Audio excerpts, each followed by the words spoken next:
ایک حدیث میں ہے جناب نبی کریم صلی اللہ علیہ وسلم نے فرمایا، اللہ رب العزت فرماتے ہیں، یبنا آدمہ، اے آدم کے بیٹے، اے انسان، انفق، تو لوگوں پر خرچ کر، انفق علیک، میں تجھ پر خرچ کروں گا۔ تو لوگوں کے کام آ، میں تیرے کام آؤں گا۔ تو لوگوں پر خرچ کرتا رہے، میں تیرے مال اور دولت میں اضافہ کرتا چلا جاؤں گا۔ ایک روایت میں ہے کہ جناب نبی کریم صلی اللہ علیہ وسلم نے فرمایا، جیسے ہی صبح ہوتی ہے اللہ کے دو فرشتے مقرر ہو جاتے ہیں۔ ایک فرشتہ کہتا ہے، اللہم آت منفقا خلفا، اے اللہ اپنے راستے میں خرچ کرنے والے کو بہترین بدلہ عطا فرما۔ کون دعا کر رہا ہے؟ فرشتہ۔ اس کا کام ہی یہی ہے، صبح سے لے کر شام تک اس نے یہ دعا کرنی ہے۔ وہ دعا کرتا ہے، اللہم آتی منفقا خلفا، اے اللہ اپنے راستے میں خرچ کرنے والے کو بہترین بدلہ عطا فرما۔ اور دوسرا فرشتہ کہتا ہے، اللہم آتی ممسکا تلفا، اے اللہ روک دینے والے کو، زکوٰۃ نہ دینے والے کو، خرچ نہ کرنے والے کو ہلاکی اور تباہی میں ڈال دے، اس کے مال کو ضائع کر دے، اس کے مال کو ضائع کر دے۔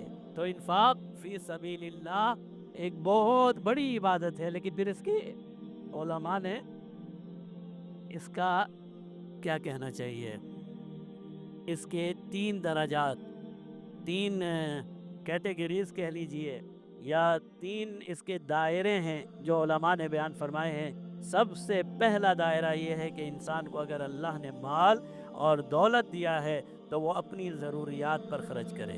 اپنی ضروریات سب سے بڑھ کر ہیں، پہلے اپنے نفس پر خرچ کرے، اپنے آپ پر خرچ کرے، اور پھر اپنی اولاد اور اہل عیال پر خرچ کرے۔ جناب نبی کریم صلی اللہ علیہ وسلم نے تین قسم کے صدقے بیان فرمائے۔ اس میں فرمایا، ایک صدقہ یہ ہے کہ ایک انسان ایک درہم اپنی اولاد اور اپنی بیوی پر خرچ کر دے، اور فرمایا سب سے بہترین صدقہ اور درہم وہ ہے جو آپ نے اپنی اولاد اور اپنی بیوی پر خرچ کیا ہے۔ یہ نہیں ہے کہ ضائع کرنا ہے، ضائع نہیں کرنا، جتنی ضرورت ہے اس کے مطابق خرچ کرنا ہے۔ سب سے بہترین صدقہ، یہ تو ہم روز کرتے ہیں، اللہ کے راستے میں دیں یا نہ دیں اللہ معاف فرمائے، لیکن شام کو روز انڈے، ڈبل روٹی، دودھ، یہ چیزیں تو ہم روز خریدتے ہیں نا۔ تو نیت کیوں نہیں کر لیتے کہ ہم اللہ کے لیے کر رہے ہیں، اللہ کے لیے اپنی اولاد پر خرچ کر رہے ہیں، اللہ کے لیے کر رہے ہیں۔ اللہ نے یہ اولاد ہمیں نعمت دی ہے، ان کی ضروریات کو ہم پورا کر رہے ہیں۔ تو سب سے بہترین صدقہ وہ ہے جو انسان اپنی اولاد پر، اپنے اہل و عیال پر، اپنے والدین پر خرچ کرے۔ اس کے بعد سب سے بہترین صدقہ وہ ہے جو اپنے رشتہ داروں پر خرچ کیا جائے۔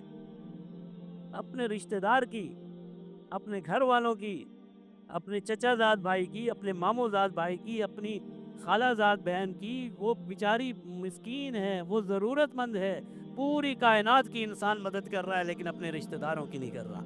جناب نبی کریم صلی اللہ علیہ وسلم نے ارشاد فرمایا اپنے ذی رحم محرم رشتہ داروں پہ خرچ کرنا، اس میں دو ثواب ہیں۔ فرمایا انفاق کا ثواب بھی ملے گا اور صلہ رحمی کا ثواب بھی ملے گا۔ صلہ رحمی بہت بڑی عبادت ہے، عبادات میں سے بڑی عبادتوں میں سے ایک اللہ نے صلہ رحمی قرار دی ہے۔ تو اپنے رشتہ داروں کی مدد ہمیں ضرور کرنی چاہیے، اپنے ہمسائے ہو گئے، اپنے محلے والے ہو گئے۔